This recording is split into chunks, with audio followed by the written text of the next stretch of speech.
to me, it's always been naive. On Earth they say, "Oh well, we're the only ones." Really, why? Have you been to the other planets? Have you checked out the other planets?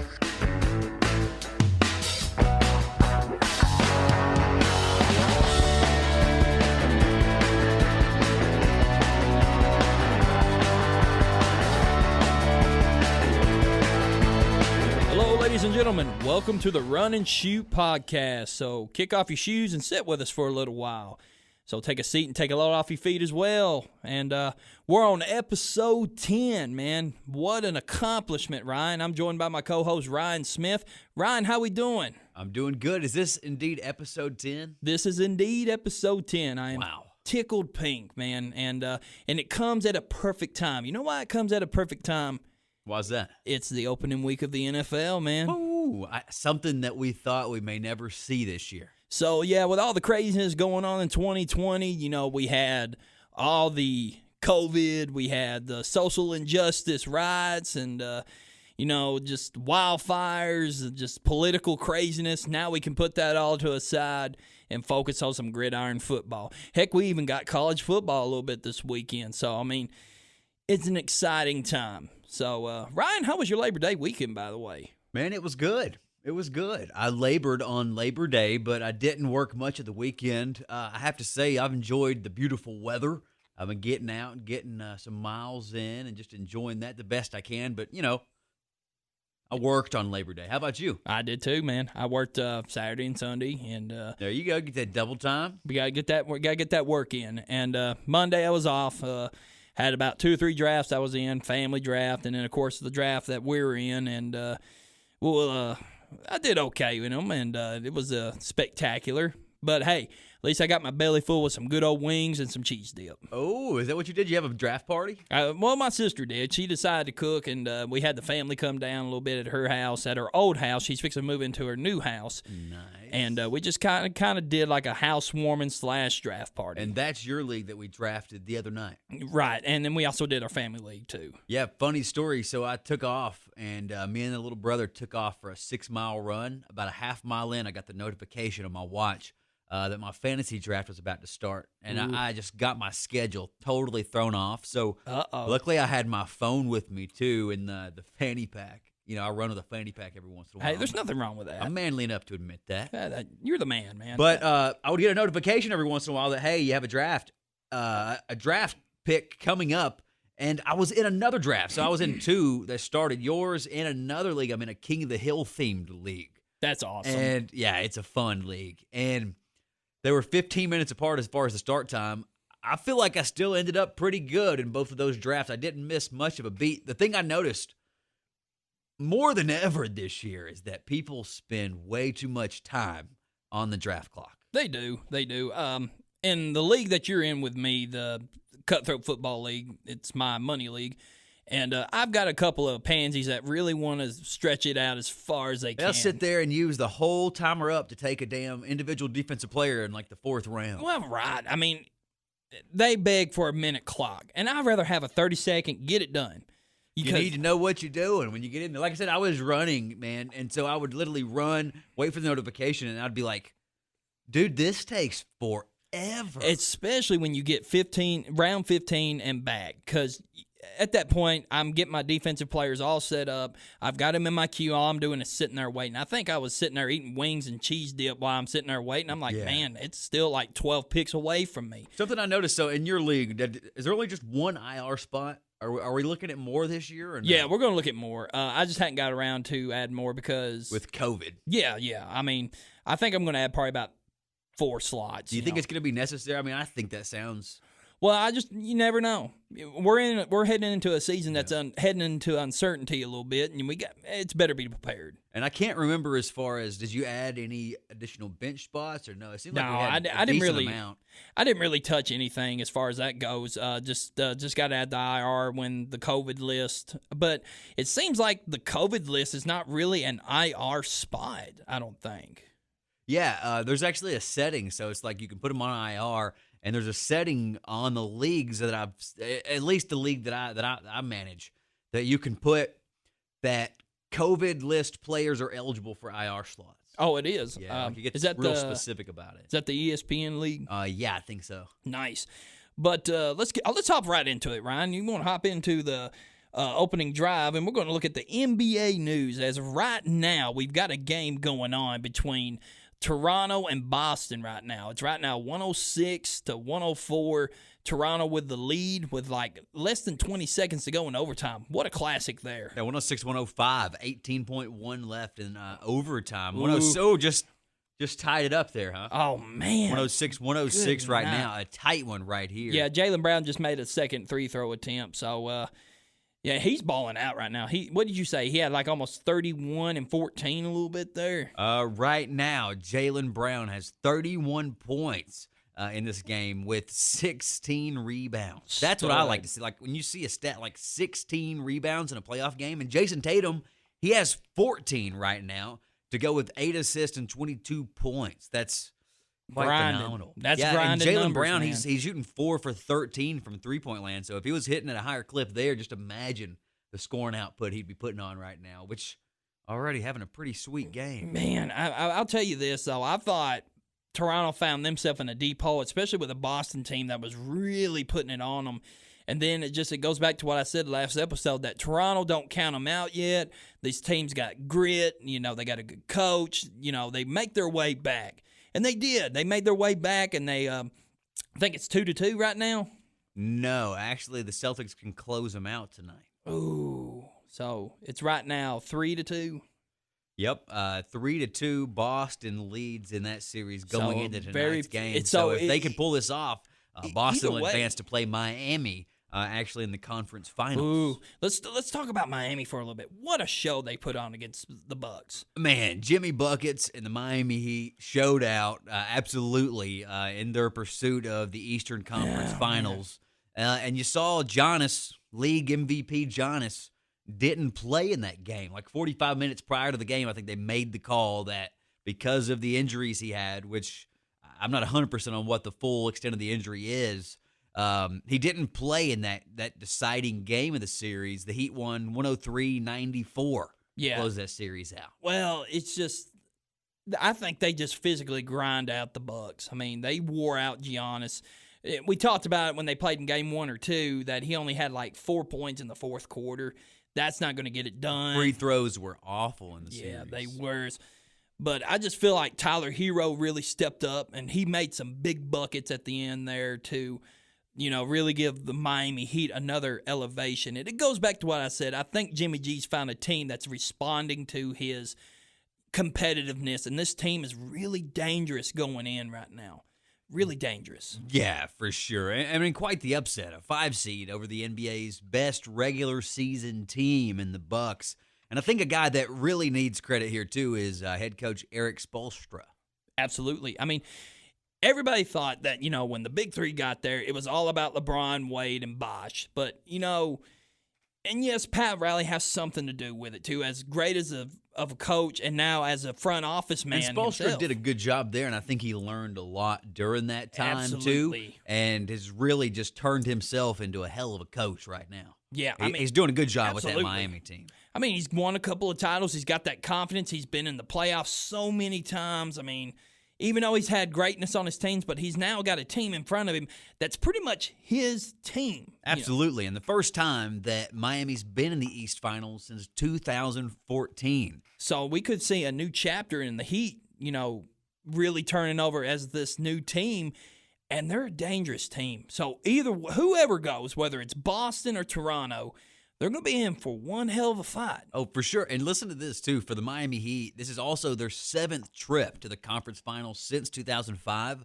That's the most of anybody in the East during that time. Man, but we're seeing some very good ball in the East right now. Very good ball. And here's a little oddity, too. So the NBA, since they went to the 16-team playoff format, Chuck, back in 1984,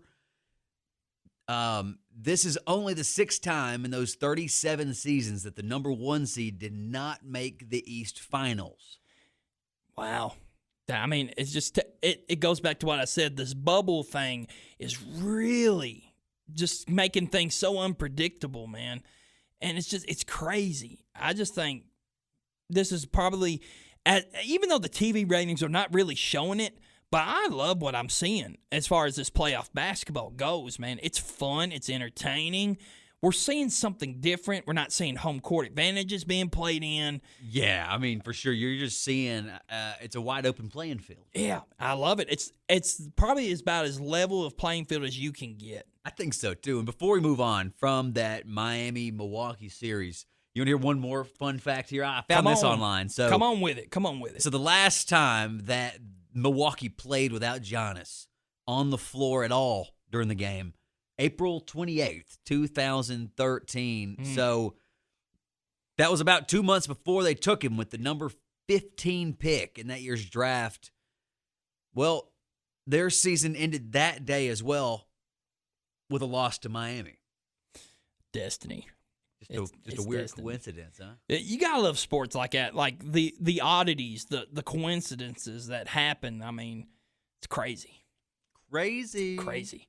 But you look at the West, and it's a wide open race there too. I mean, we've got L.A. Clippers and Denver actually going underway right now.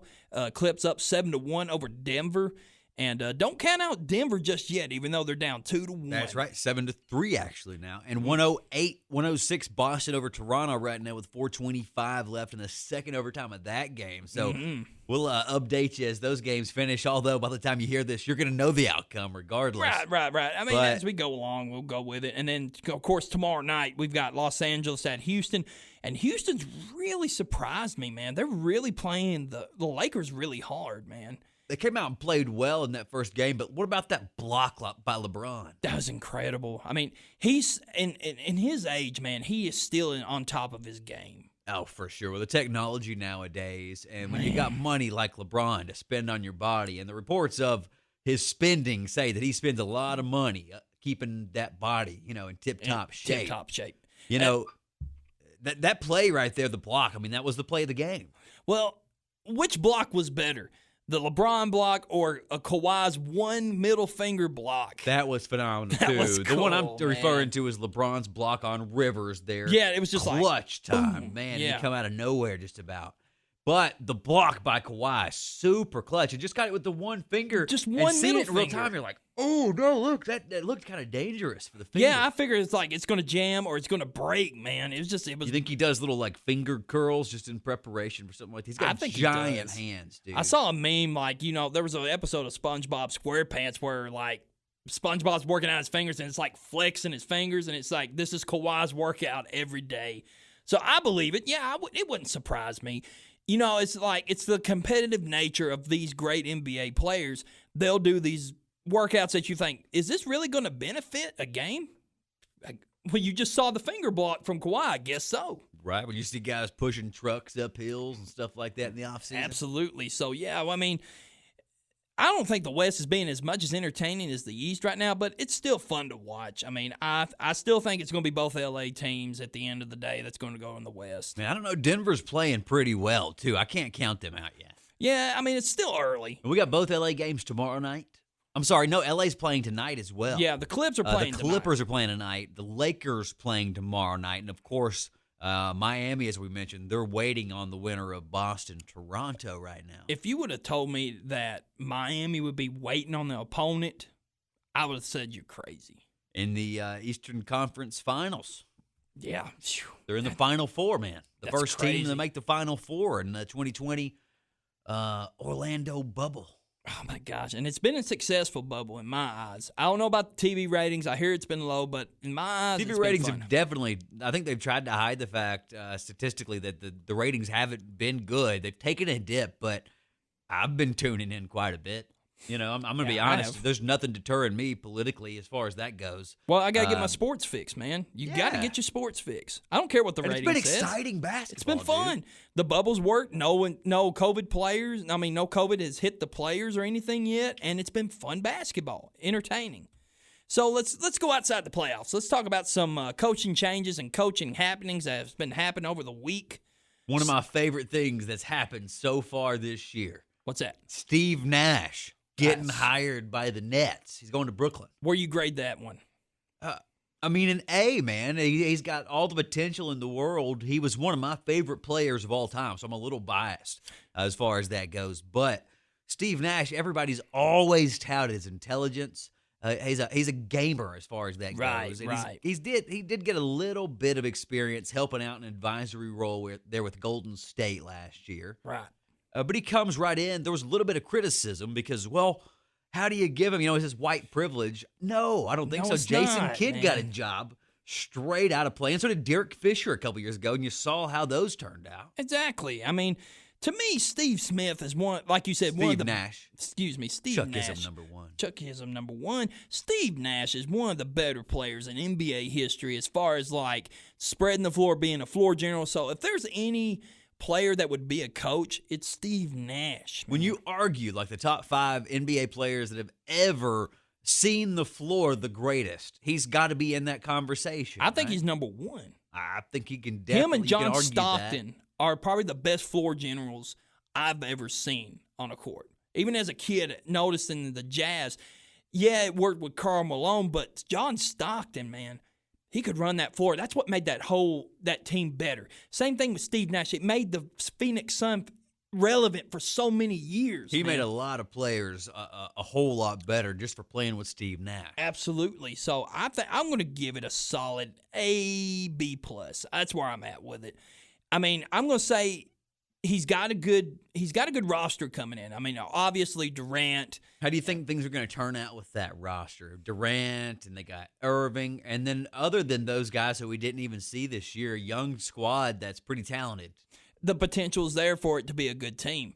Maybe a couple pieces away. It just depends what they do in the draft. I just think this team has a good chance to compete in the East. I don't know if they're the top team in the East because I think there's just too much talent there in the East, like Toronto and Boston.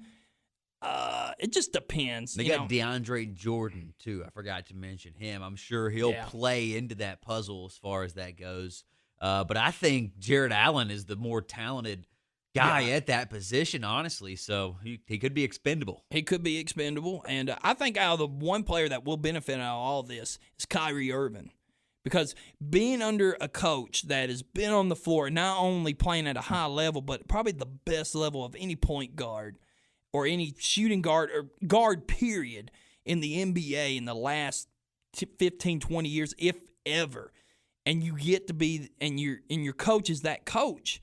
And Steve Nash, I think Kyrie could up his game even more. And his game don't even need to go that high because I think he's one of the better guards in the league. It could go to a higher level where he can be the best guard in the league. Oh, yeah, for sure. You would think taking advice from Steve Nash and getting that coaching and just getting the one-on-ones with him and as far as what he's seen as a player got to be tremendous. And those two guys, Durant and Irving, had to sign off on this. They did. And I think it's a perfect fit.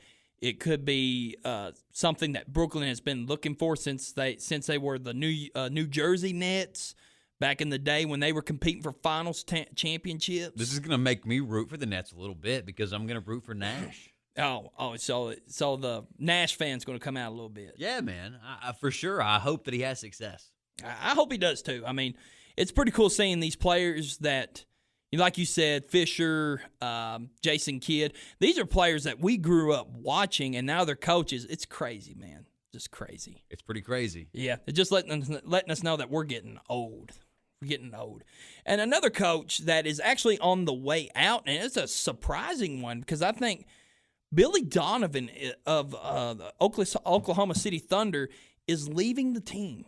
Yeah, they said that both sides mutually agreed to part ways and not discuss contract negotiations as far as keeping there. And I think he was arguably one of the best coaches this year with what he did with that roster. He was a finalist for Coach of the Year, and I thought he did very well with the Thunder. He built a good team. And you remember a few years back, won back-to-back national titles down at Florida with Joakim Noah and all those boys, Al Horford and those guys. So the Florida fans have got to cling to that. At least we'll have Billy Donovan. So wait a minute. That's a big thing on the resume, wait. right? So you're going to say go ahead and can the Florida coach that you got now and bring back Billy Donovan? No, I won't say that necessarily. But, if he wanted to talk, I think they need to, Well, keep the floor's things open. the floor's named after him, though. They're saying that he's probably going to end up in Chicago. What do you think of that one?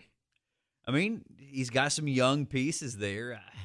I don't know. You know, Chicago's been. I like what we got going in Memphis, but if we hadn't had the success that we had kind of unexpectedly this year. Yeah, there's no reason to break it off, in my opinion. No, but if we hadn't, and I was the GM of the Grizzlies, I'd be flirting with this a little bit. But wherever he goes, he'll land on his feet. Billy Donovan's a good coach. Yeah, I think he'll go back to college. You think he'll go back to college? Maybe. It just depends what job is open. Like you said, the Chicago job, as intriguing as it is, to me, it's a place where your career goes to die. They're the new Cleveland The Browns. Chicago Bulls? Yeah, I mean, It's a team that'll be back in relevance before too long. I don't think so, man. I don't think so. If I'm Donovan, I'm staying away. I'm done there. I just feel like I can see him dip his foot back in college, and because to me, if you're a college coach, you have the true control. You have control of recruiting. You have control of how you do your players, versus the NBA where you got to worry about front office personnel and stuff to go through them and stuff.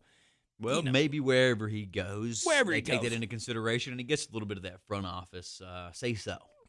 True. I think that'll play a big factor. Which team will give him a little front office say-so. And I think that's probably why this deal fell through with OKC. I think the front office and him maybe butted heads. We don't know. But it's just, that's what it seems like to me, especially when a coach had great success that Billy Donovan had. I mean, yeah, he didn't get them to the finals, but he kept OKC competitive during the post-Durant years. So, I don't know. It's crazy. And then we got Giannis who's going to hit the free agent market just real quick. Potentially. He mentioned, and I'll say this just before you get started there, Giannis did say that, there was a quote, something about how he's not like the typical guy that when they see a wall, they try to go around it, where he'll try to go right through that wall. And I think what he was referencing, loyalty, I think he's going to actually stick around Milwaukee. It's a high possibility. And Milwaukee's got the cap space, so the money's going to be there for him regardless. I think they can pay him the most. Let's say if he decides to 86 Milwaukee and just say, look, I'm going out here and testing the waters, who would be a good team to contest to get Giannis down there? I've got one team in mind, and they're in the Eastern Conference Finals. Who's that? The Miami Heat. You think the Heat could make a play for him? Yeah, I mean, if they're doing good right now, it's so Pat Riley, Eric Spoelstra move. I know if there was talks that he could be on the move, that every other team in the league would be interested. That'd be scary. I mean, you got Jimmy Buckets and Giannis there alone, and I've not even mentioned Tyler Hero and others there as well. That's a scary bunch right there. What if, just crazy trade thought? What if, Golden State, if got in play? I think you mentioned something about them earlier. Who moves from Golden State? Like they have that, was it number 2 pick? Well, I wonder if they trade off Damian Green. Draymond Green, excuse me. I don't think that Milwaukee would take that to be high enough draft capital. Maybe Klay Thompson in that too. You could consider that for Giannis. Giannis is the league MVP this year. That's what I'm saying. He's Defensive Player of the Year, possibly MVP of the year. So, it kind of gives you that Durant-ish, but to me, he's stronger than Durant. He's more of the defensive type player that can give you that grit on that defensive side of the ball. Arguably one of the best players in the league right now. Yeah, if not the best player in the league overall. Yeah, he's right there with LeBron as neck and neck as far as best player in the league. LeBron's still in the playoffs. Yeah, LeBron's still chasing that ring. What ring would that be? Number 4 now? Number 4. Yeah, 1-2 in Miami. And won the one there with Cleveland. Hey, we've just got a final, man. Uh-oh. Toronto did it. Toronto pulled it off. We got a Game 7 upcoming from those guys then. Oh, my. I am stunned, man. I just look at some final stats from that one and see what happened in that game. I think we got a final. No, we don't. 121-119, Chuck, with 33 seconds left. A lot could happen here. I just saw the players celebrating. I saw the score thing come up. I didn't see the bottom there.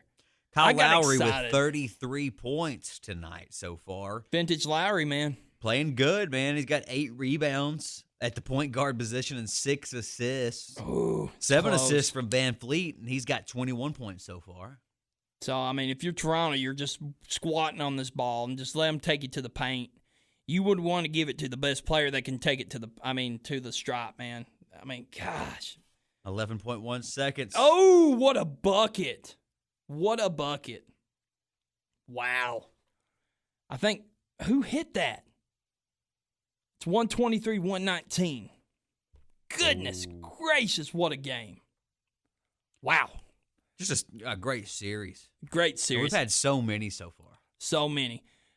Let's just go on ahead to baseball. I think they took a timeout, I think.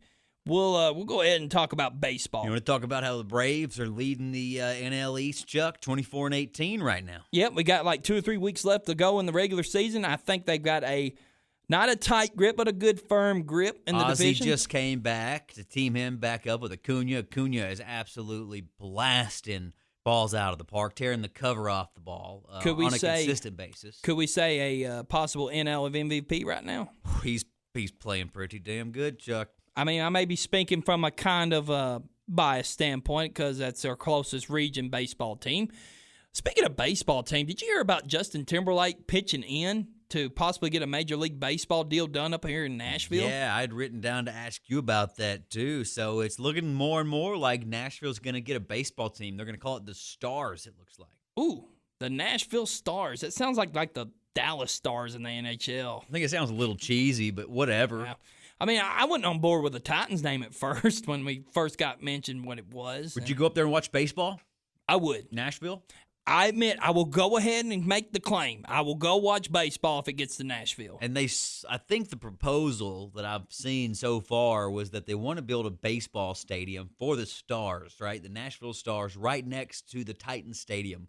In that little area, like that junky kind of area. I don't know what that is. It's like a recycling plant or something. Yeah, I think that's where they want to go with it. It's like right across from the stadium. I think it's on the left side of the stadium, like if you look on Broadway, you look on the left side. Yeah, if you're looking across the river. Right.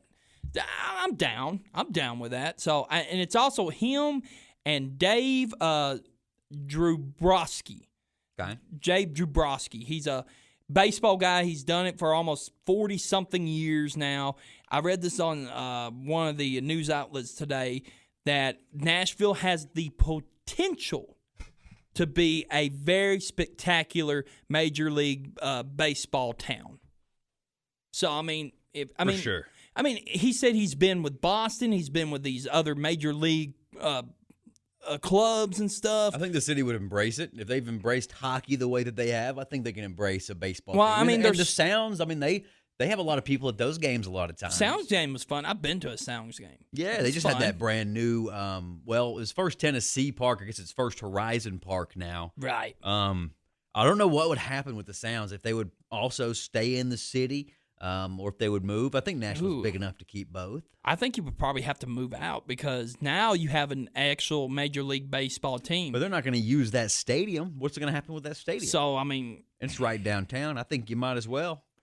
I I think don't they know. should, and they should realign them and let the Nashville Sounds be the AAA team for the Stars somehow. That would be sweet. well, you get it closer to home. To me, I would see it moved like to Memphis or something, probably. But I would like to see that. Just keep everything at home. Keep I everything would just around. question what they would actually do with that stadium. You know, there's only so much you can do with a I brand mean, new they've baseball already stadium. spent a lot of money on this stadium. Yeah, it's less than 10 years Lot of old. money. Yeah, absolutely. So the Yankees are struggling, man. The AL Central, man, it's been tight, man. You got the Twins, White Sox, and the Indians just knotted up, man, almost. I think it's just between right now the Indians and the White Sox as of right now. And that's going to be a race to watch out for. Tampa Bay's really surprised me, but I think they've got a decent team, decent club coming in. Still a little early to tell, but man, I can't believe baseball's almost over. 2 more weeks, and it's over, and we're going postseason. I can't wait for it, man. I think this MLB postseason is going to be fun. I'm really excited to see how the Braves can do as far as from that standpoint too. But it's been fun watching the Padres play this year. Right. The Dodgers are going to be a team Neck to and be neck. reckoned with there too, as far as when the playoffs come. And don't count out the Phillies. Yeah, the Phillies are right behind them. I think they're like 4.5, 3.5 games behind the Braves right now. 1.5 back. Ooh, does that make you a little nervous? Nah, I'm not worried. You're not worried. So with baseball, almost wrapping up, here's what's about to open up. College football. We've got some college football action that's going to happen. I think the biggest game going in right now is Clemson and Wake Forest. So we get to see Clemson come in, a team that is considered one of the national contenders for the championship this With year. probably the number 1 overall pick in the NFL draft. Possibly. Playing quarterback, Trevor Lawrence. Possibly Jacksonville bound by the end of the season. Who You knows? think Jacksonville has that Oh, number they 1 pick got it. already? I mean, let's not kid ourselves. They got this, man. They got it. They're a total dumpster fire down there. If they don't have the number 1 pick at the end of the season, what other NFL team could be picking number 1? It's either them or Washington. To me, good call. those are the only two teams. I think they're really in contention for dumping and just going for number 1 overall. So, I mean, who knows? But to me, that's the biggest game. I watched the BYU and Navy game of Monday night as well, as we were just kind of taking a break from drafting.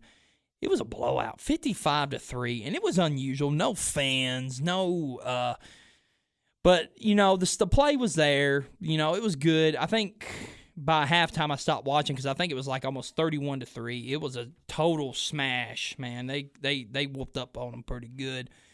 But also, I kind of want to talk about the Big Ten decision. It is becoming more of a joke at this point. Almost every other college has went on ahead and started the league other than Pac-12 and the Big Ten. And the Big Ten is catching so much heat right now. Catching so much heat. Even politicians are getting involved with this. So to me, Ryan, the Big Ten, we've talked about this, how it's becoming a laughing stock. It's becoming a joke. Should the Big Ten just say, you know what, we'll start a little bit late, let's start in October? That's not a bad idea.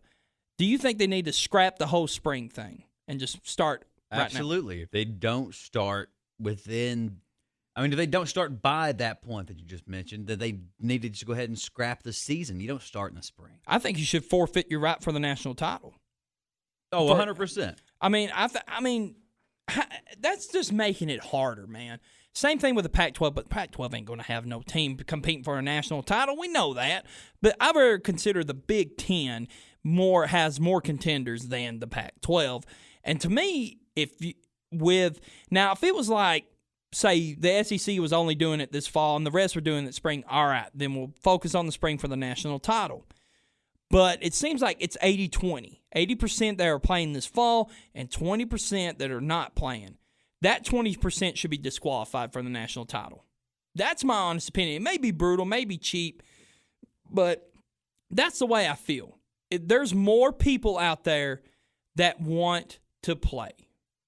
These kids feel like they're getting robbed of something. I think we're at a point now where even their parents are getting involved saying, let them play. Let them go out there and play and do it. So, I mean, to me, it's stupid. It needs to get done. I'm with most of the nation. Get something done. If you have to start in October, start in October. It is what it is. So did you see this? Here's a little bit of a blow and some sad news out of California University of Pennsylvania. Did you see there's a 20-year-old defensive tackle, Jermaine Stevens, just passed away. This story just 2 hours ago. I don't know as far as when he actually passed away, but the story was posted 2 hours ago. But they say complications from COVID, but they say that they've gone back and forth and don't know 100% like what the total truth is as far as, what necessarily killed him. But they said that, I guess on the death certificate is complications of COVID. So, you wonder if you see this, if it comes to find out that COVID played a major role in it, or if it happens to anybody else, will that I want facts. possibly derail the season? I'm not going to jump to conclusions. I think we've done that enough this year with so much with COVID-19 and the facts not being as strong as it should be. But I don't know. We'll see. It's just like I said, there's so much uncertainty with this COVID. And I'm not going to say anything about it other than rest in peace to that young man. It's horrible. You hate to hear that. 20-year-old. I mean, if I'm a parent of a young man like that, I would be devastated because I would always expect my kids to bury me instead of me burying my kids. That's heartbreaking. That's what you always hope for. So prayers up to that family, prayers up to the player, and but as far as the facts go, I want to get that straight, if anything. So I mean, I'm sure NCAA is really monitoring the situation. Right quick back to NBA, we just had a final with the Raptors got it done for real. Game 7 coming. Oh, man, that's going to be a good one. So that's going to be a good one. I figured I'd squeeze that in. And here's something, back to college football. Here's something that is a little unordinary a little bit. You know Trey Lance, right? A North Dakota State quarterback. He had a stellar year last year. He had 26 touchdowns and 0 interceptions in a full season. Is that the same place that Carson Wentz went? Absolutely. And this guy, Trey Lance, is supposed to be one of the top quarterbacks prospects coming into this year. So North Dakota State has said they're not playing a season. But they're doing a one-game showcase with Central Arkansas. That's going to be interesting. A showcase just for mainly him. I guess maybe some other talented players on the team that could be drafted. Why? If you're going to play one game, I think Clay Travis made a good point. I think I heard this from him. He said that if players are going to play this one game, then why not just play a season? Because you're risking it for one game that's not going to matter. I agree with that. That's not going to matter, man. I mean, yeah. For example, what if this Trey Lance has a horrible game? Maybe has like 4 interceptions, a fumble. Well, looking at his career stats, it looks like he played last year, 2019, 192 completions on 287 attempts, 2,786 yards, 28 touchdowns. But listen to this, 0 interceptions. I mean, that's stellar, but that was last year's stats. And then this game is important because you could have a bad game, and that's what scouts are going to look at, is this one game. To me, they're already saying that he's going to be a top pick, though, right now. Yeah, he's going to be one of the top quarterbacks going in. And to me, if you're playing this one game, just go ahead and play a season. They're saying he could go over Justin Fields in the draft. It's a little crazy. You think? Well, Fields has played against more, quality opponents. They're saying that they're comparing him to Kyler Murray. It's weird to see a quarterback that's just going into his second year in the league, and they're already giving comparisons to him in the draft. I wonder who said that, Mal Copper or something. But he's 6'3", 225. I think he's a little bit taller than Murray. He's a big boy. He's a big boy. He's quick. He can run the ball, and he has got a deadly accurate arm. If for whatever reason he's on the board and the Titans are picking, no matter what happens this year with Tanny, we got to be looking at quarterback coming up soon. Would you be happy with a guy like that? If, say I guess the one-game showcase looks good? Looks good in the combine? Maybe. I wouldn't reach for him. If he drops second round, then maybe take a look. I hope he's there towards the end of the first because that's where I hope we're drafting, right? Kind of like 32. Kind of like pull a Ravens getting Lamar Jackson the last second of that draft of the main event. What a steal, though. And you knew he was going to be a steal.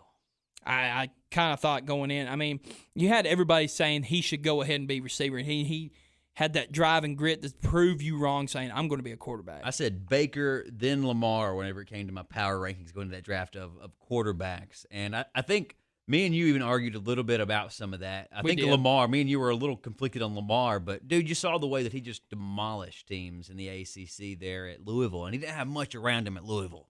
Yeah, he was a stud. I mean, I'm not saying he wasn't, but it's a different atmosphere going into the NFL. I didn't think he'd have the success he's had so far, early on. I mean, looking now, when we had this conversation, did you expect him to have this kind of effect in the league like he has? Not so far, no. That's incredible, isn't it? Yeah. It's incredible. It's incredible what his plays. I mean, I was kind of scared about going against him as the Titans last year in the playoffs, but we saw how that turned out. Exactly. He did put up some statistics in that game, but a lot in garbage time. Sure did. Now, how about ESPN released their 2020 preseason college football All-American team. I figured you may like that. Your boy Trey Smith was actually on that list. I talked about how he's like the only volunteer on there, but well deserved. I mean, he's overcome a lot of obstacle, and he's going to be a first-round pick when it's all said and done. Good player. What about the Cade Mays thing? What's the latest on that? Still, he's ineligible. Ineligible? You think he's going to be a first-round pick? It's a bunch of BS. No, I mean, Honestly, though, he didn't have anything that would prevent him from playing, right? I mean, he didn't graduate. it seemed like he was going to play. Even Kirby Smart has come out and said, let the boy play. Let Caden Mays play. He's even made his case to the NCAA. Does he? He has another year of eligibility, though, if he sits this year out, I think he does, yeah. Will he do that, or will he go in the draft? I mean, way times are right now, he might go straight in the If draft. he goes in the draft, is he a first-round pick, you think? No.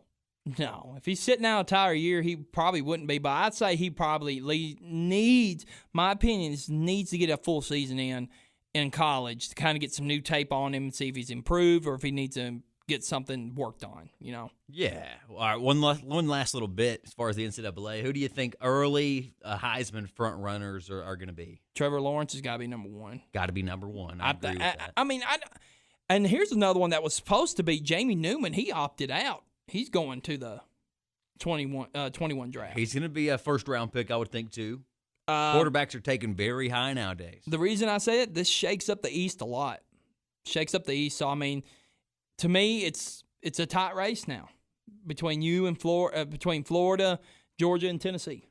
Do you think Oklahoma's going to – you think we're going to see the next star come out of Oklahoma with redshirt freshman Spencer Rattler? That's going to be the quarterback there. What a name, not? Spencer Rattler. What a badass name for a quarterback, right? Well, it's just why not, man? I mean, it's just the coaching staff there and Lincoln Riley and that bunch down there in Oklahoma. It would not surprise me if they turn out another great quarterback at Oklahoma. And that offense is going to be stacked again. Even with CeeDee Lamb gone, they just have guys that are ready to step up. Yeah, I mean, Lincoln Riley's the real deal. I will say that about Oklahoma. Lincoln Riley is a quarterback whisperer, probably the best in the country at what he does, both pro and college. I mean, he does a heck of a job.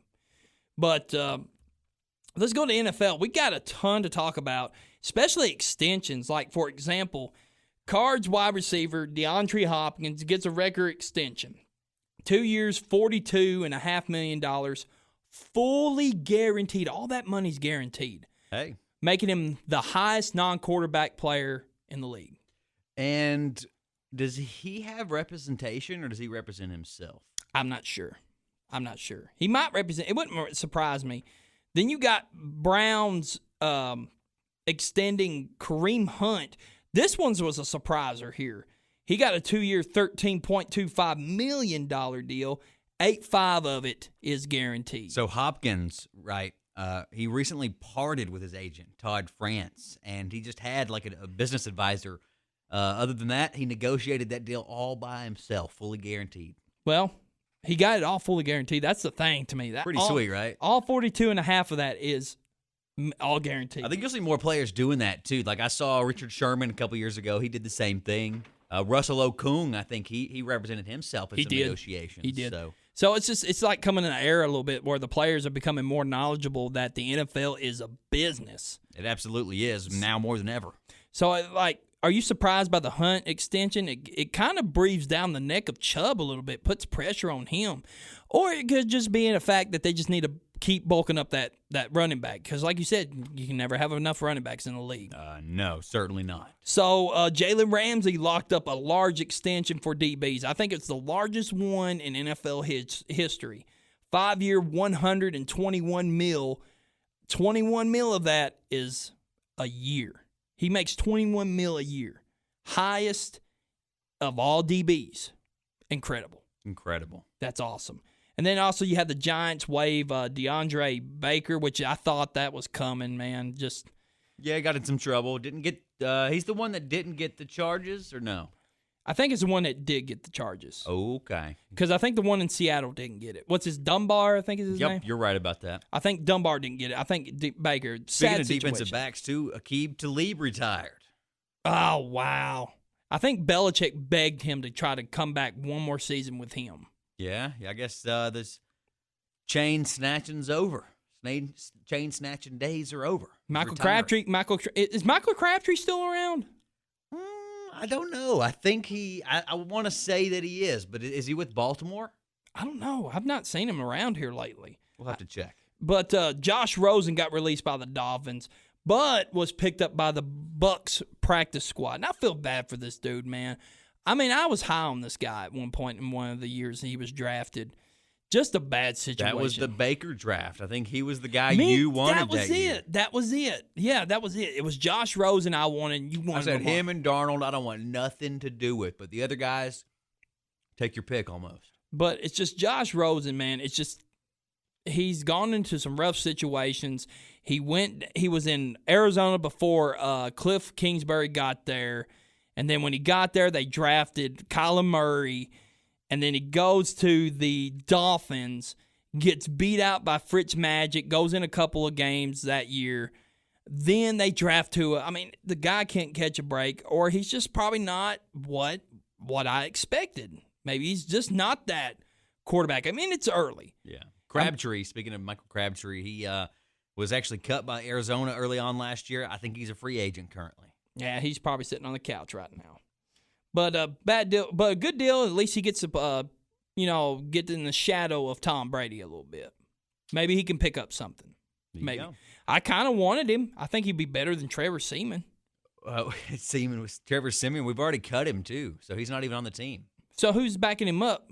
Is it Logan Woodside? God help. I think we've got God to. help. That story's not over yet. We've got to be looking at somebody. Same thing with running back. I think Evans is the only running. We've got to get depth. Yeah, we got 2 running backs there. I think we're just looking to see maybe if there's some more cuts. Or I really don't know. I would take a look at Lamar Miller. He got cut. Did he get cut? Yeah, maybe look at Devontae Freeman a little bit. I think he signed, though, with the Jaguars, right? That was the next one I was going to pull up. Devontae Freeman went and visited the Jaguars. He didn't actually sign. But no deal. Okay. No deal.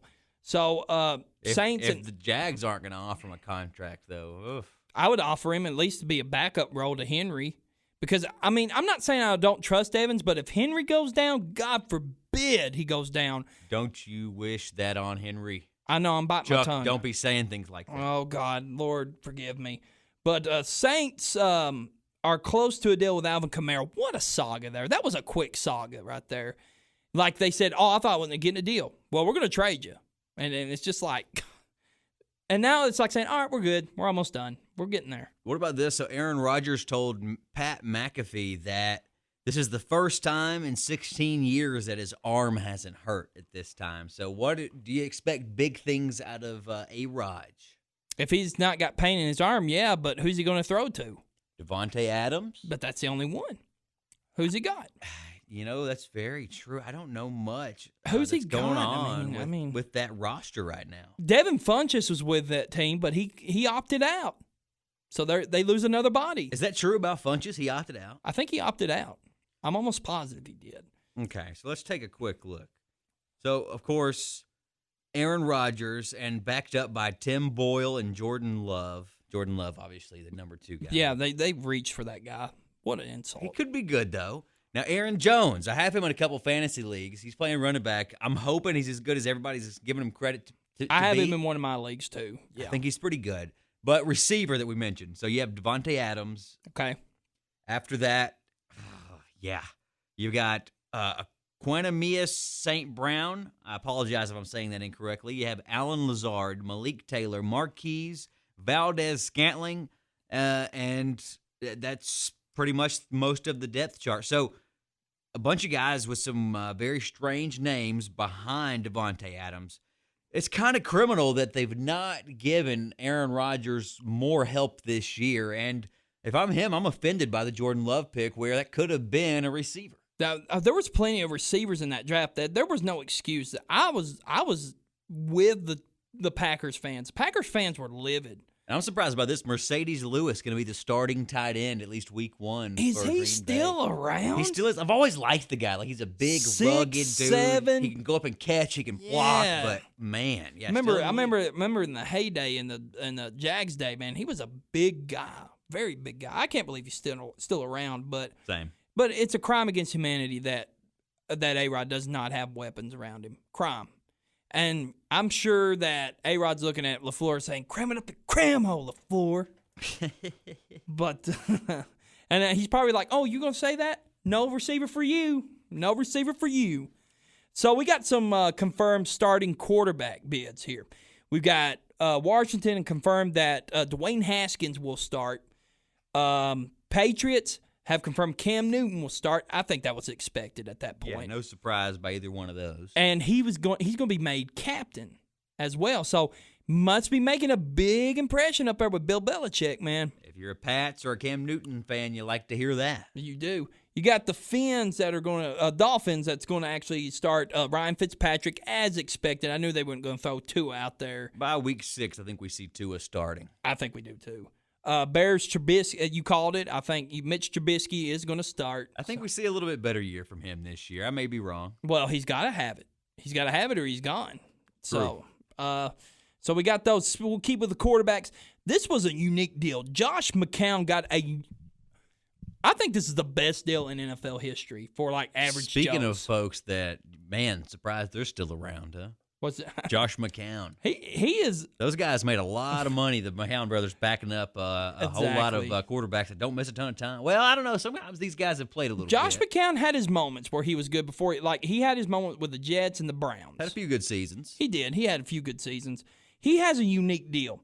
He has to move. He got to deal with the Philadelphia Eagles. He's got to move down to Texas, get paid $12,000 a week just to be on the practice squad. I think this is smart. I think more teams need to do something like this. I think they do too. An emergency quarterback. He will serve as so he's probably got like a red phone in his house in Texas.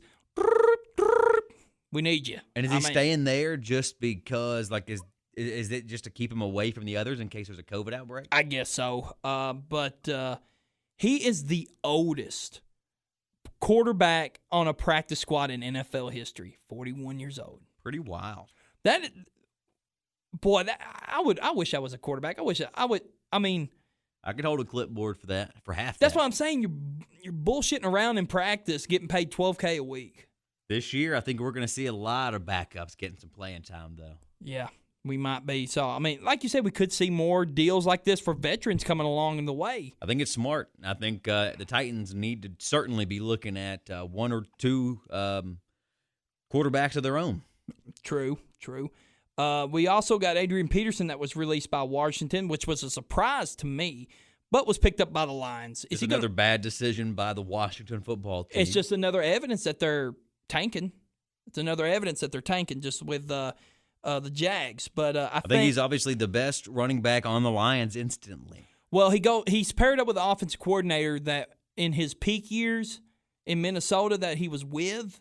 So he could turn out to maybe be the starter. Who knows? I wouldn't be surprised. DeAndre Swift is injured. You have who's the other one? It's Johnson. He's they said he's dealing with injury. Kerryon Johnson. He's dealing with it. Just a lot of question marks right now up there in that backfield. You also got the Chargers. Keenan Allen. He got an extension. 4-year, $50 million guarantee. You've got Deshaun Watson that got a 4-year, $160 million with $111 million of it guaranteed. So more extensions, money flying all over the place during this pandemic. You knew Watson was going to get paid. Oh yeah. If Patrick Mahomes was going to get paid, you knew Watson was going to get his money. So we got Leonard Fournette. He got picked up by the Bucs. He'll end up being the starting running back by midseason, in my opinion. Yeah, I think being the big bulldozer back on a Tom Brady-led team is going to net big things for fantasy owners. Jadeveon Clowney saga is over. Hallelujah. He is a Titan as expected. At first I was kind of losing hope and faith here. You and me both. But he joins a coaching staff that he's familiar with, and I think that was the tipping point. It had to be. Jadeveon Clowney, come on down.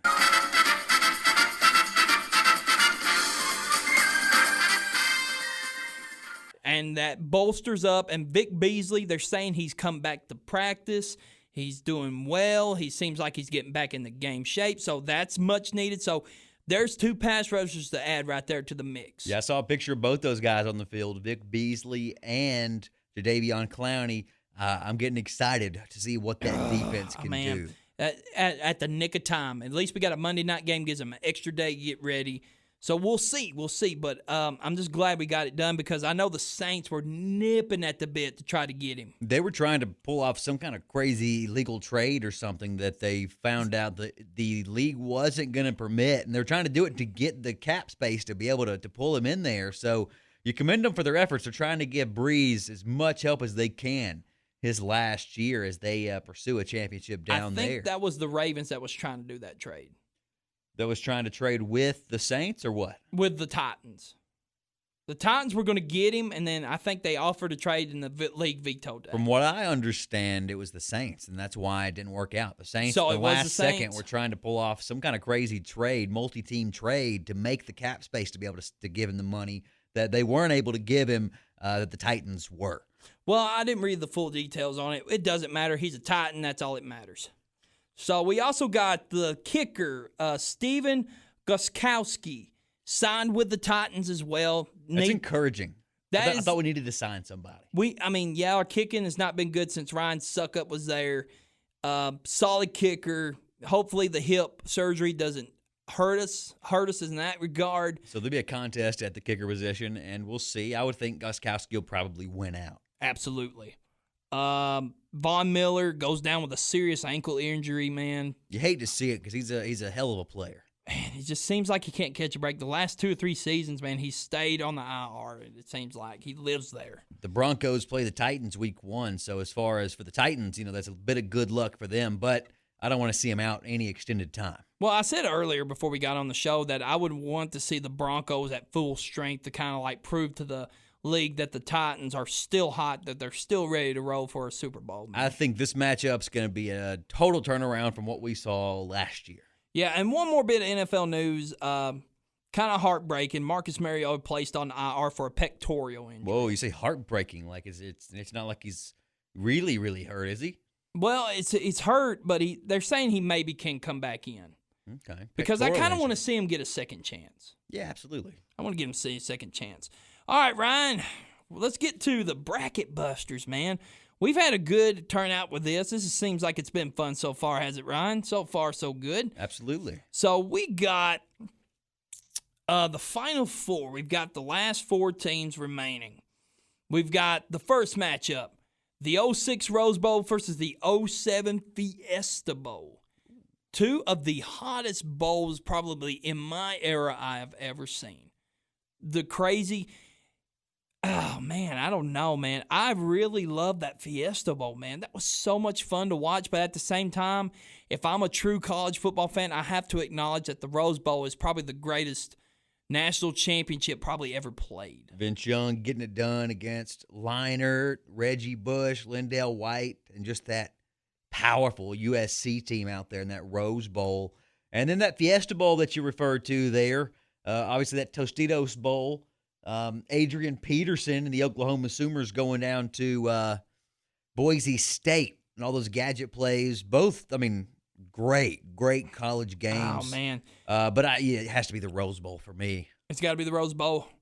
I'm going to give the Rose Bowl the nod as well, and so do the polls. They got them 80%. So, to me, that's the favorite going into the finals right now. I think so. So, we got the Rose Bowl that's going to move on to the championship.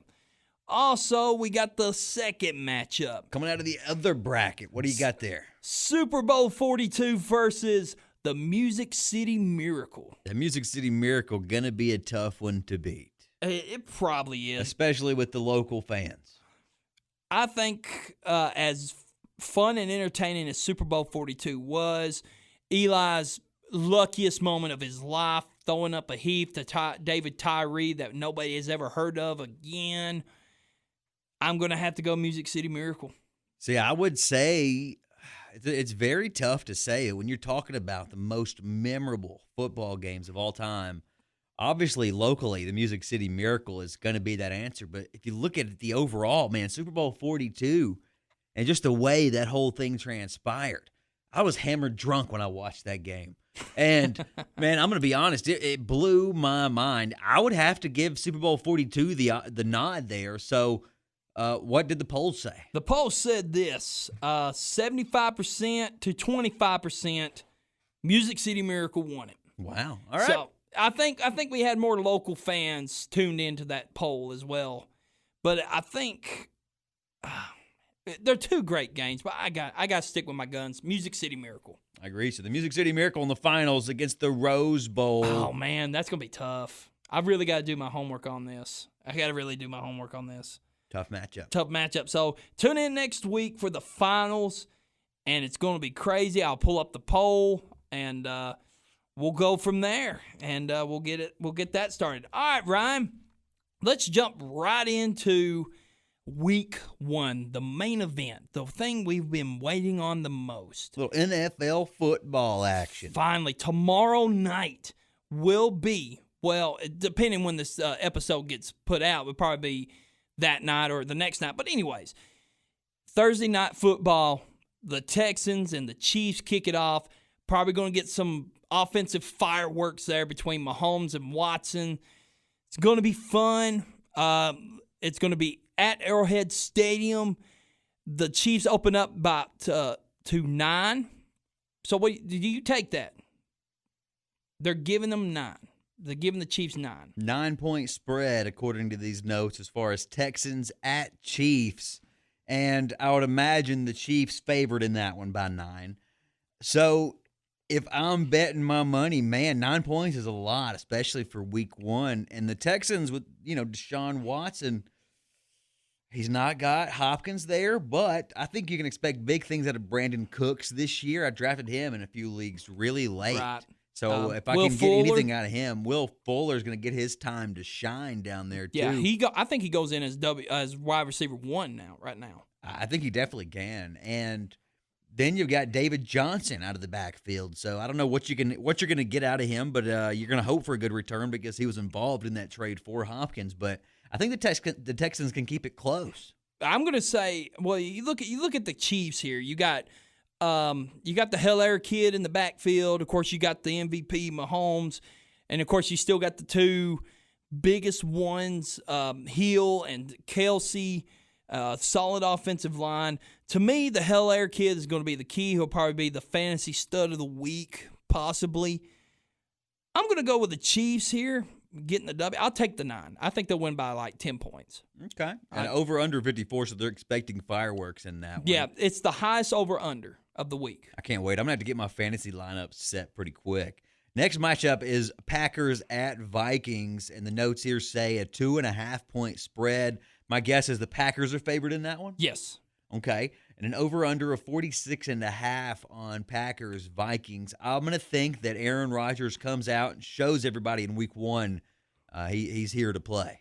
Yeah, I think it's going to be the battle of the running backs between Jones and you got Dalvin Cook there too. You got those two running backs, hard-nosed runners. It seems like this is both teams that are going to run the ball effectively this year.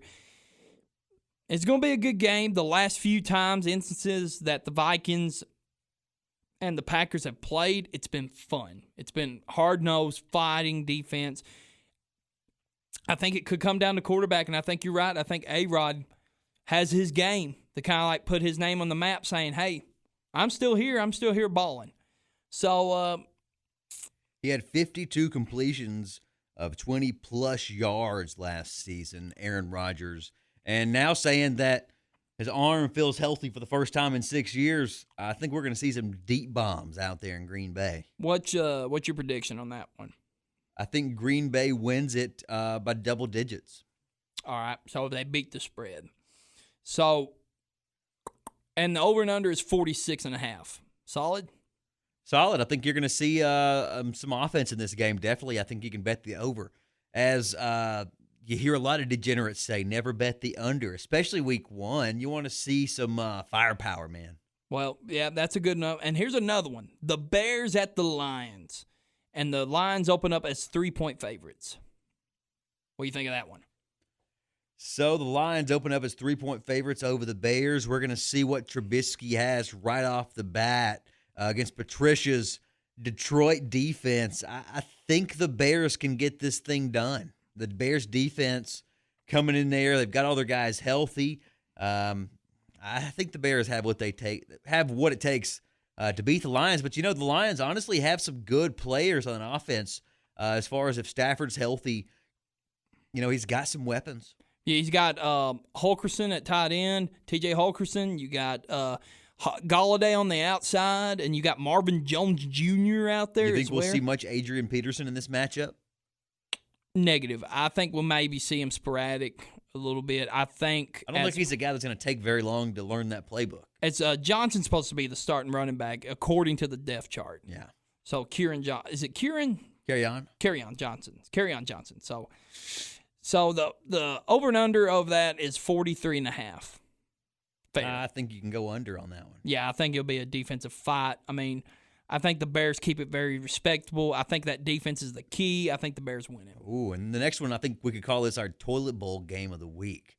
The Colts at the Jaguars, an AFC South showdown, over under 44.5. Colts favored by 7.5 points, it looks like, huh? That's a little high. You think Minshaw's going to let that happen? I think it's going to be high scoring. I'm going to definitely go under. That's my over of the week.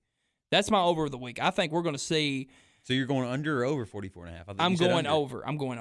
Over 44.5. Jags, Colts. I don't like to bet the under, and I wouldn't bet that game. But if I had to, I would bet under 44.5. Colts over the Jags by at least 7.5. I think the Colts jump out early, but then Gardner Minshaw's throwing the heck out of the ball. He's still got some receivers over there. He ain't got nobody to throw to in Jacksonville. I mean, they got that DJ Chalk kid. I mean, maybe we'll see what they've got. So I don't believe in anything to do with that Jaguars team. So I feel like that I'm going to say the Colts win it by 3 points. I think they don't even meet the spread. Colts win the Week 1 toilet bowl. Raiders -3 at the Panthers, over under 47 in that one. What do you think, Chuck?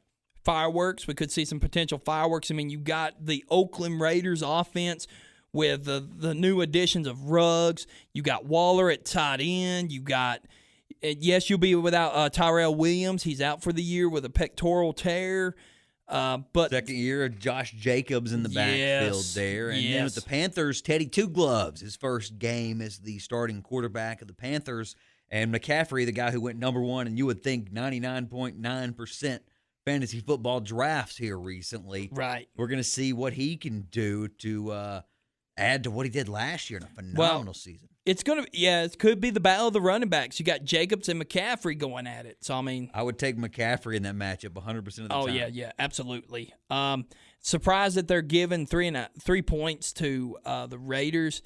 So the Raiders favored in this one. Yes, they're favored 3 points. Put your money on the Panthers. Stone cold lock it a week. I think, I say lock it down. I think it meets the under. I think it'll still be slightly under. Okay. So Jets at Bills, Chuck. 6.5 points. I'd imagine Bills favored here with Josh Allen, a quarterback that can throw the ball through the uprights on the 50-yard line on his knees. 6.5 points there. The Bills are favored. Do you think they can get it done against the Jets? A lot of expectations coming in from this Bills team. A lot of expectation because they're already pegging them to take over the East for the Pats. You think the addition of Stephon Diggs is enough? I don't think it's enough. Heck, they're in a scramble at running back right now. They're saying Singletary's having some fumbling issues. Yes, and that Zach Moss kid, the rookie out of Utah, is ready to take over that position if he ain't careful. I don't know much about him. He's good, man. They said he was like a human pinball down there at Utah, man. He was consistently a 1,000-yard rusher for the Utes in the Pac-12. I think he was like near the top as far as like career rushing yards in the Pac-12. So I mean, I hated that because I wanted Devin Singletary to kind of like, because he was one of my fantasy players I was going to look out for, but then hearing the fumbling issues kind of scared me away. I think he's still going to have that starting job at least to begin the year. Yeah, he's going to start, but that Zach Moss kid is right behind him. The first intriguing matchup for me, the Seahawks and the Falcons. Seahawks favored by 2 points, Chuck. 48.5 over-under on that one. Over. Definitely over. I think you definitely go over, too. I think the Seahawks win it. I think they win it by more than 2 for sure. I think you could give the Seahawks, probably 6.5 here. I go upset. I'm going with the Falcons. Okay. Falcons. It's some nice additions down there, including Todd Gurley. You're going from the West Coast to the East Coast. the fans are not going to be in a thing, but I think the travel, and then you got The fans Gurley. not being in the stands is going to be the weirdest part. It is going to be weird. It's going to be crazy weird. I'm going to go upset. I think they'll beat the Falcons, and the over and under will definitely be over. Okay. It's going to be high scoring. It's going to be fun. It's going to be fun to watch. Just it'd be interesting to see what Jamal Adams is going to do. For sure. I think that Seahawks defense is going to be rejuvenated with that addition. I think you're going to see Legion of Boom 2.0. Exactly. Then also you got the Eagles, who are 6-point favorites over the Washington football team. That seems low. I guess they're not real convinced. It by opened up. Carson Wentz, huh? It opened up, I think, 9. And Okay. then they went down to 6. I don't What know what's happened? going on. I don't know. I don't know what's going on there. I guess when they confirmed their starting quarterback, I guess they're confirming that Haskins is going to make a difference. Haskins throwing some lasers in practice or something. I don't know, man. But at Doubtful. 6, I think they beat that spread. Yep, I think you can go with the Eagles here. Not a real flashy team as far as when you look at the talent on that team, but still some guys that can get it done. And I believe in Doug Peterson there. So, yeah, I mean, I think the Eagles can easily cover 6 against the Washington football team. 42.5 points, though. I don't know Under. if I think the Eagles have to score most of those themselves to hit the over there. Yeah, I think it's going to be under. Definitely. You got the Dolphins at the Patriots, and Patriots open up a 6.5 favorite. I think Cam Newton and the Patriots get it done by much more than 6.5 against the Dolphins in Week 1. So you got the Cam-led Patriots versus the Fritz Magic. It's magic in the Dolphins, a team that's just in So wait a total minute. rebuild mode. So what are we going to see, the Fitz Magic or the Fitz Tragic? Which one are we going to see? You know, I don't know. That Patriots defense still pretty good. You can't count them out. As Also, long- though, I'm yeah. excited for Cam Newton. This is the most talent he's ever had to play with outside of McCaffrey I and think Steve Smith. I Give think credit. we'll see the resurgence of Sony Michel probably. I think Sony Michel's in for a good year, and I hope so because I have him in a couple of fantasy leagues. It's because Lamar Miller got cut, and then you had Damian Harris, who was supposed to be a sleeper. He's on IR with a hand injury. Yeah, he's hurt too. They got James White, right? That's the only other guy that's going to take some carries. And Brandon potentially. Bolden, but he's more of a. You never know with New England. But I think Sony Michel's path is clearer than it's ever been. I think you're going to see more rushes definitely out of that team than you ever did when Tom Brady was there. So if you're on fantasy and Sony Michel there, I think that's a pickup of the week in my opinion. Pick up of the week. You heard it here first from Chuck. Next absolutely. matchup, Browns at Ravens. Oh, this is gonna be fun. Ravens favored by 8 points here. I think I don't think that spread gets met. I think it's gonna be back and forth. I think Baker Mayfield comes out and balls. You Gets think it. the Browns win this game outright? I think it'll be tight. We're going to see a lot Toss more up. Kareem Hunt we're hearing too. So him and Chubb going to split carries. I have Chubb in a league. I know you have Chubb in a league. I do not have Kareem Hunt in any leagues. Yeah. But, so you don't like to hear that from a fantasy perspective. And if you're game planning for those guys, you don't like to hear that either because two guys that can definitely get it done. And you have Odell, you have Landry. I think they have Austin Hooper up there too at tight end. And it's a pretty dangerous offense if Baker can just, handle things back there from the quarterback position. You look at Lamar Jackson. Let's look at the Ravens side of the ball. You got Mark Andrews at tight end, one of the most premier tight ends last year. And then, of course, you look at Mark Ingram in the backfield with Dobbins back there, the rookie. Yeah, but then receivers, who you got Hollywood, and then you got, Willie Snead. Willie Snead. Not real exciting names there. I would have thought that they would have added a little bit more help for Lamar. So it's going to be key at receiver, I think. And I think the Browns have got that in spades. The key, keeping number 8 upright. As far as for the Ravens, because, man, he's definitely going to be a guy with the way he plays. It's going to take some hits. And Myles Garrett returns. Myles Garrett returns after the helmet incident. Yep, he's back in the fold. He's going to start, and it could be life could be a little bit harder for Lamar. That's true. So I'm going to go upset here. Browns win against the Ravens. 3 points. I kind of want to agree with you, Chuck. 8 points. I think I would take the Browns if I was given 8 points there. And 47.5, I think they could definitely hit the over. Yeah, I think we're looking at almost a 50-point game between the both of them. So, yeah, I take the over as well. And then we also got the Chargers at the Bengals. So we've got a potential rookie matchup, but I think Tyrod Taylor's going to start. Yeah, Taylor's going to start against rookie, though, number 1 overall pick, Joe Burrow for Cincinnati. Oh, man. So we also got it's opened up at 3.5 for the Chargers. and the over and under is 42.5. So I think the Bengals get the win here. Yeah, it's going to be tough to really, Joe Burrow's first ever game. Now, there's something to be said about that. You saw Marcus Mariota's first ever game was one of the best games you could ever draw up. But, teams figured him out a little bit. We'll see with Burrow. We know he can sling that ball. Are they going to lean on Joe Mixon, though? And That's Giovanni what I was Bernard? about to say. I think we're going to see Joe Mixon have a big day. We're going to see him have a big day. We know that the Chargers have a great secondary. I think they have probably one of the most underrated secondaries in the league. But their front seven is not as strong as it was last year. They just paid Bosa. He's going to be ready to ball. But he's more of a pass rusher. And I think they're going to neutralize that pass rush with a lot of mixing. We're going to see a lot of screens. We're going to see a lot of running. I think he gets almost 150 yards this game. Okay. I mean, you're wrong. Kind of like take the pressure off of Burrow. I think Burrow balls out. I think the Bengals win by double digits. I'm kind of surprised to say that, yeah, I think so. I think the Chargers, Eckler being their primary weapon, I guess, coming in. Even though they just paid Keenan And Allen. they got Mike Keenan. Williams out there. Some good players, Hunter Henry. But I definitely think the Bengals, we'll see what Burrow's got. And I think 3.5 points, I would take the Bengals in that matchup. What about Tom Brady's first game with the Bucs playing at the Saints? Saints favored by 3.5. And then the over and under is 49.5. Over. Hit the over. Yeah, you gotta Jam go the over.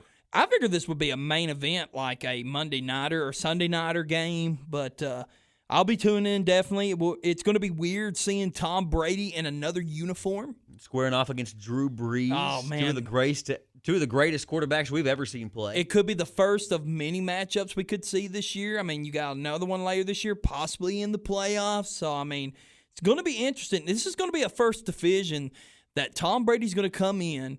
There's actually great quarterback play. And on paper, two of the most talented offenses in the entire league. Yeah, and you got Breeze, who has got all of his weapons. Alvin Kamara supposedly going to start. Michael Thomas. Oh, the scary man. The man they can't guard, they say.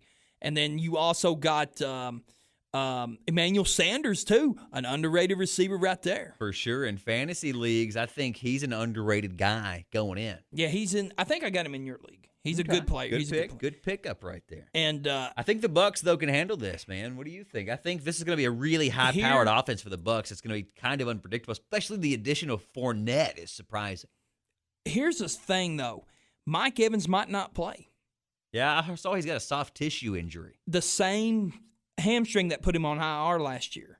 So it depends where it goes. I don't think it matters because I think Godwin will still come out and ball. Grunt might come out and play well, and you still got O.J. Howard. I think the Bucs get it done. O.J. Howard's burned a few people over the last couple of years as far as fantasy owners, but I think you're going to see him lined up all over the place. And then plus you got the GOAT under center who's got something to prove, saying he can do it outside of Belichick's system. So, yeah, I think the Bucs get it done. I think they definitely can. Next matchup, Cardinals at 49ers. Niners favored by 7.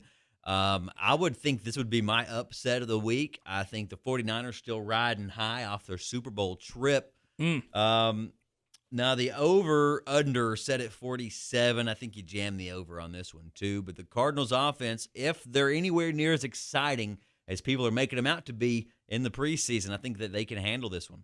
Yeah, it could be. It's a possibility. So, I mean, you got Jimmy G versus Kyler Murray. So, I mean, I think it's going to get tested, though, because that 49ers defense is good.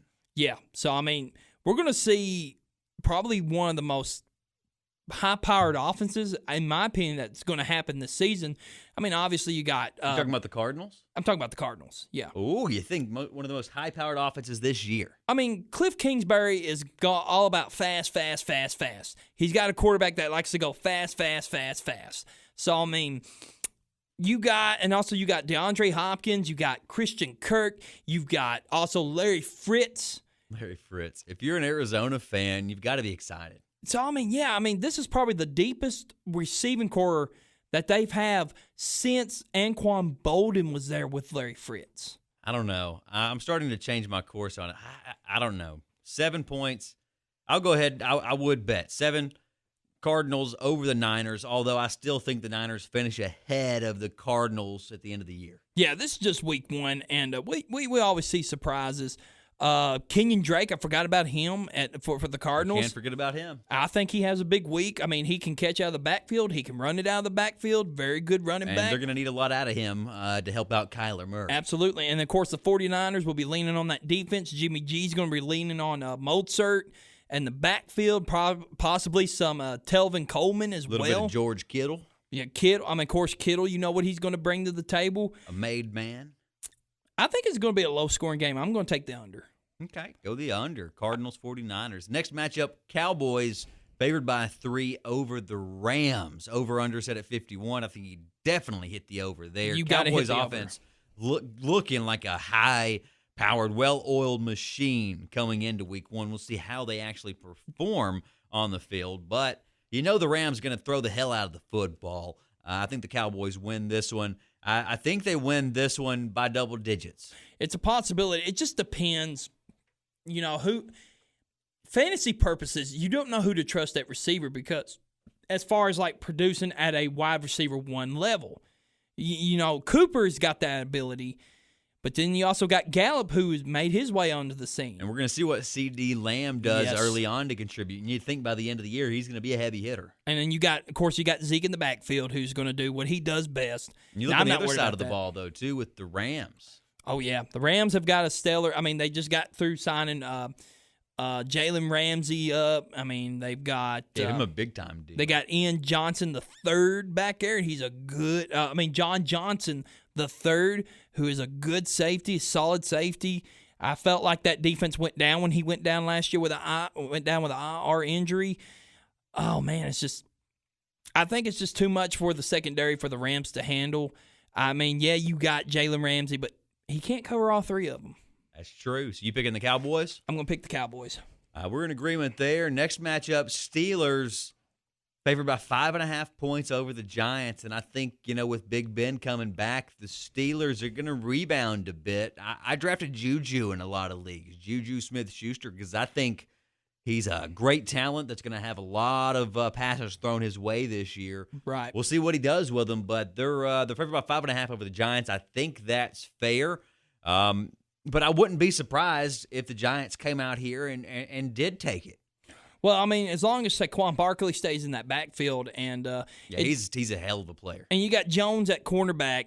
This is going to be the first time in 17, 20 years that we will not have a Manning throwing a pass. Pretty crazy. That's crazy. Pretty crazy. And you think about the weapons there for New York. I don't hate that at all. Golden Tate. They got the Slayton Solid kid out there, too. Evan Ingram. They're saying they're going to line him up all over the place, too. I mean, they're not terrible at talent. They've got good talent at receiver and tight end. And, of course, Saquon Barkley, a class athlete of his own. And then you also got defensive side of the ball. You've got Logan Ryan just signed up. Don't forget about Jabril Peppers. He's one of at my safeties. favorite fantasy guys this year, individual players. We're going to see if it pays off, but I drafted him in a lot of my leagues to be my safety as far as that goes in the leagues that have individual players. Solid pickup. I think the Steelers beat the brakes off of them. Okay. I wouldn't be surprised to see that at all. I think they get up early. James Conner just pounds the ball on them, and Juju comes out there, has a big game. I think we see Roethlisberger go off. He's got something to prove. I think, with especially Smith-Schuster's got something to prove. I saw he's been using the Just for Men. His hair was looking good, not so gray the other day when I saw him on TV. Yes. But it's just I think I wouldn't be surprised if it's a 3 or 4 touchdown victory for the Steelers because, like I said, this is probably going to be the Steelers team that has a big chip on their shoulder, probably the biggest chip I've ever seen. Because you got a lot of players, because everybody's saying Big Ben's done, he's old. I bet he balls out. I bet he goes over 350. He'll be the top passing quarterback in yards and touchdowns this week. Jason Garrett went to help with that Giants team to say that they're going to get blown out in week 1. I wouldn't be surprised at all. Now, Chuck, what about the game of the week, man? Let's go, man. We got the Titans at the Broncos. Prime time. This started even, man. There was no spread. It was even. But now they're giving the Broncos 1. That might change now since Von Miller's out. I think it's mainly based on the matchup from last year. What do you think? I think it is too. Although we're a different team from that point. last year we to are now. definitely we're 10 times different. They better get ready to tackle big number 22 over and over and over and over. Doot, doot.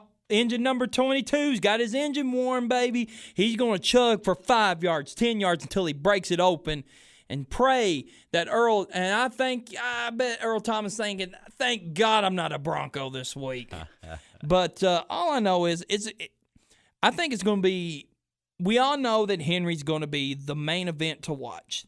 And everybody knows it in the entire league. The Broncos know it. Well, Titans everybody's know it. looking to see how Tannehill's going to do too. There's your 17 key. playing quarterback. How's he going to do? Because he has no help behind him. If something happens to Tannehill, our season's done. Yeah, I hate that our depth chart is very thin, but it just goes to show that they have, I guess they have confidence in the talent that we have, but to me they need to bulk up that depth because you don't know what COVID's going to happen. I mean, you don't know what's going to happen, but I feel like the Titans defense is really going to roar this week. They're going to roar. We got Clowney.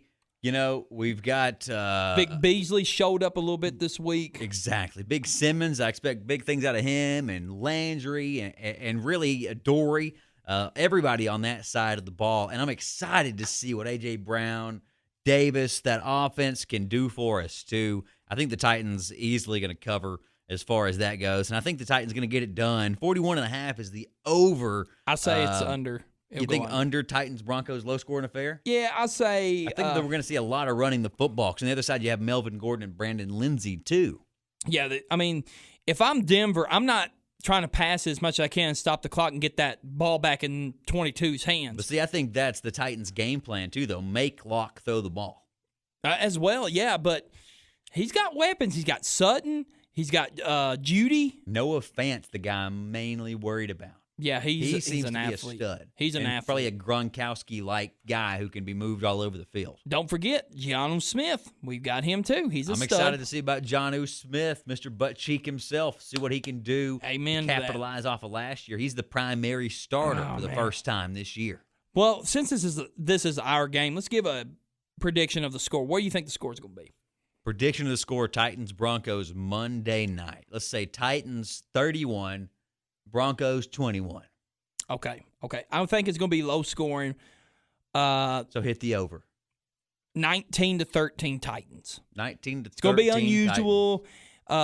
Here's the thing. It's been snowing in Denver. Uh-oh. So I think we're going to see a lot of ground and pound. And number 22 is warming up. They said he is in the best shape of his career. He's been working out every day. They said he is probably the most game shape ready player on the Titans team right now. He seems like a guy that's grateful that he got paid too, man. He's ready to come in there and just ball out. One of the hardest working guys in the NFL. Nothing's in the way. It's time to just start that engine. Chicka, chicka, chicka, chicka, chicka. I feel bad for all defenders on the Titans' schedule this year. God, I feel bad for Casey. He's going to have to receive the beating end of that. Oh, man. I wish he was a Titan one more year. Yeah, you know what, though? Now that we do have Clowney, you know what? The move to let go of Casey, probably a smart one. It was a smart one. But, man, it's week 1. I'm excited about week that, Chuck. 1. I'm so excited. Well, man, let's go ahead and wrap this up, man. We'll go ahead and go to closing thoughts. Ryan, I'll let you do the honors. You got any closing thoughts for tonight? Yeah, you know, I'm mainly positive, but I got one complaint. The whole adding Colin Kaepernick to Madden thing, I found that just kind of idiotic. Thank you. It's not like it's one thing if they put him on there and try to give him a realistic rating. And we know this game specifically has had some glitches, so it's got a bad rating right off the bat online. But just talking about individual player ratings, when you first put the game out, they're always pretty far off, especially for teams like our Titans. True. But usually they fix themselves because they'll follow pretty close the statistics of the players throughout the year. But they gave Colin Kaepernick's free agent character in the game, who it makes you download an update. I just played some this morning. Makes you download an update to Madden, a patch, before you can play anything. And it puts the little sayings on the back of the helmet, does all of the political stuff, throws it all into the game. and then puts Kaepernick on there as an 81 overall, rated higher than I saw that. Tannehill, rated higher than Kyler Murray, rated higher than half the starting quarterbacks in the league. Cam Newton. Absolutely idiotic. And I think that just goes, I think it's a bad look for all of his followers. Well, here's the thing. This is a bad look for EA in general. EA, to me, is just blowing this up as more as they go every year with Madden.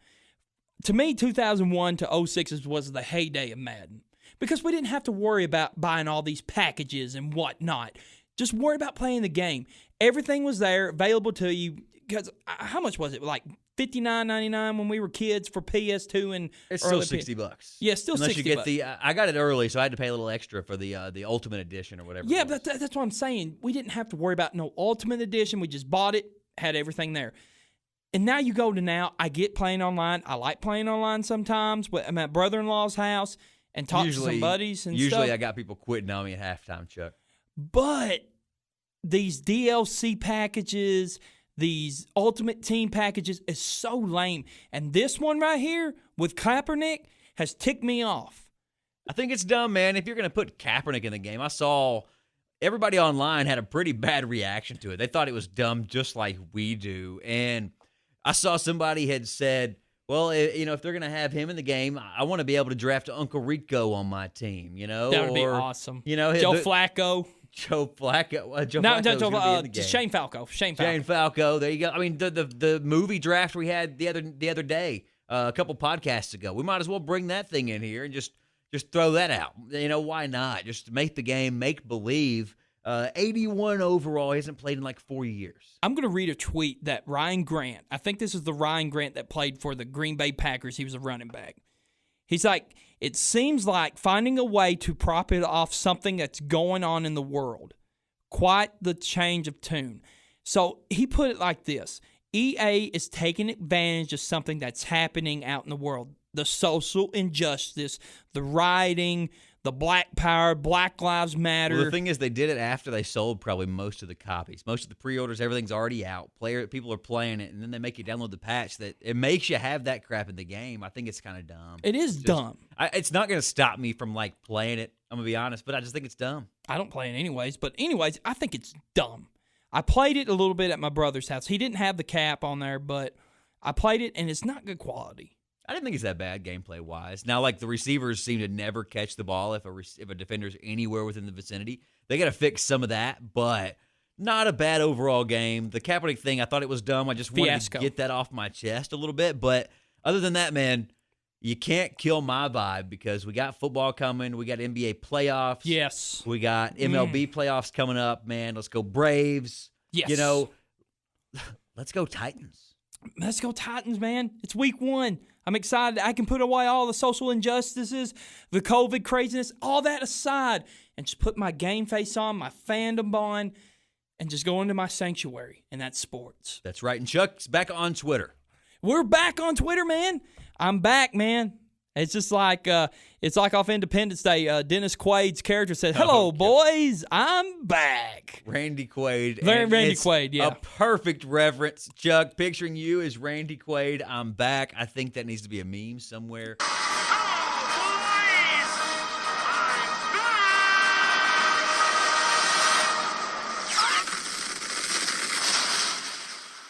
Yeah, absolutely. Quite honestly. But man, look, I'm excited. But I'm going to go ahead and give our Twitter handle. We also have a Twitter page for our podcast. So come and check it out. I'll give you the handle. It's at Run and Shoot Pod 1. I'll say it again, at Run and Shoot Pod 1. Come and check it out. Give us a follow. And we've got the link of our YouTube page on there on the Twitter page. Give that a click. Check up all our stuff. On YouTube as well. Give us a subscribe and like and of all our videos. And Brian has got a Twitter as well. I've got a Twitter now. If you want to find out my Twitter, it's at ChuckWagon53. At ChuckWagon53. What's your Twitter handle, Ryan, if you want to give it somebody gets a holler at you? Hit me up at RCSmith23. We also have Facebook page, so give us a check out there. The Run and Shoot podcast as usual. And we also have our polls that we do and our posts that we do. If you want to post something on our page, feel free. And if you got any suggestions, hit us up with them. We'll be glad to listen to you. Oh, man, but we appreciate everybody that follows us, listens to us. We see a little following happening.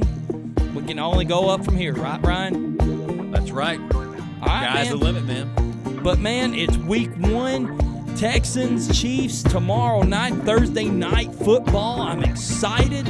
I hate to say this because I can't stand the Texans, but I'm glad they're playing because we get some football. Get ready for some football.